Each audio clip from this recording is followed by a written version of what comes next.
Bollywood actor Aamir Khan की तीसरी शादी को लेकर देश में इन दिनों बवाल मच चुका है। बवाल इस वजह से शुरू हुआ था कि नीतीश राणे ने आरोप लगाया था कि आमिर खान की तीनों शादियां जो है हिंदू लड़की से हुई थी, जिसके बाद आमिर खान ने अपनी चुप्पी जो है वो तोड़ दी है। उन्होंने बयान दिया है कि मेरी अब तक जितनी भी शादियां हुई हैं, मैंने अपनी पत्नियों को कभी भी इस्लाम कबूलने के लिए उन्हें फोर्स नहीं किया। इस विषय पर हमारे साथ बातचीत करने के लिए एमआईएम नेता वारिस पठान जी इस वक्त मौजूद है, जो सबसे पहले नीतीश राणे की बातों का विरोध भी किया था। सर, जिस तरीके से आमिर खान का बयान आना कि तीन तीन बीवियाँ भले हैं उनके पास, तीसरी शादी की, हिंदू हैं, लेकिन कभी इस्लाम कबूलने के लिए उनके ऊपर जबरन जो है उन्हें फोर्स नहीं किया गया, कैसे देखते हैं? ठीक है, सबसे पहली बात तो ये कि मैं आमिर खान का स्पोक्स पर्सन नहीं हूँ, लेकिन जब कोई ये बीजेपी के नफरती चिंटू आमिर खान का नाम लेकर पूरी मुसलमान कौम को बदनाम करने की कोशिश करते हैं ना, तो फिर मैं ऐसे नफरती चिंटू को जवाब देना अपना फर्ज समझता हूँ। हाँ, अब उसने खुद नहीं कहा, कोई उसने नहीं किया, धर्म परिवर्तन नहीं किया भाई, उसने तो तीनों शादी मेरी जानकारी के हिसाब से स्पेशल मैरिज एक्ट के द्वारा की है।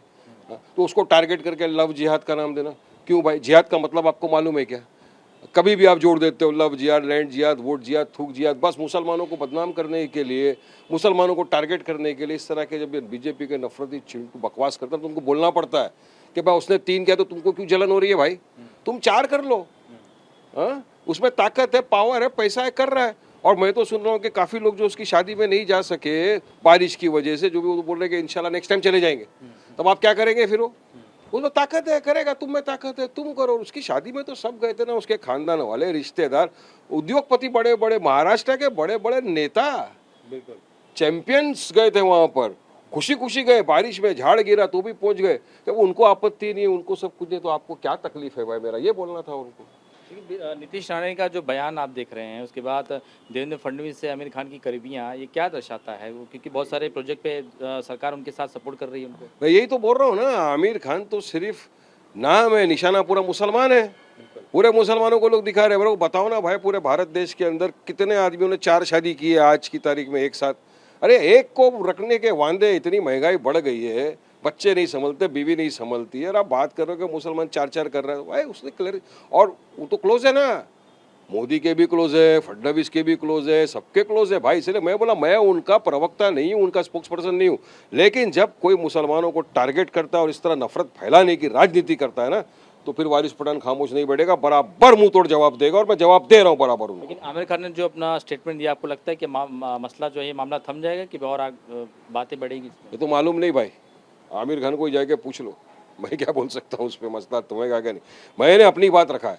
आप उसका नाम लेके पूरी कम्युनिटी को टारगेट मत करिए, नफरत फैलाना बंद करिए, नफरत मत फैलाइए आप देश के अंदर।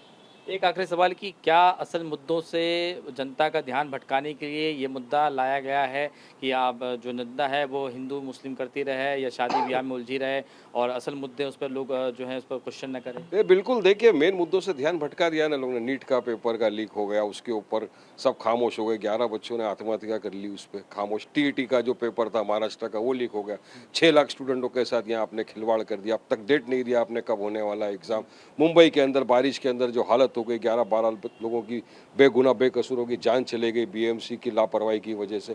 तो तमाम चीज़ों से जो मुद्दे थे जनता के, उससे ध्यान भटका दिया।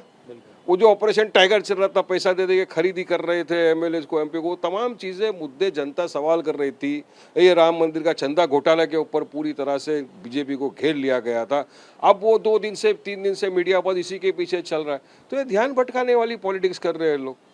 ध्यान बढ़ रहा है, जनता समझदार है, सब समझ रही है, कोई मुद्दा है ही नहीं, इसको खाली बना रहे हो, टारगेट करो मुसलमानों को, ध्यान भटकाओ लोगों का और अपनी गंदी राजनीति को चमकाओ। ये इनका है, नफरती चिंटू की आदत बन गई है।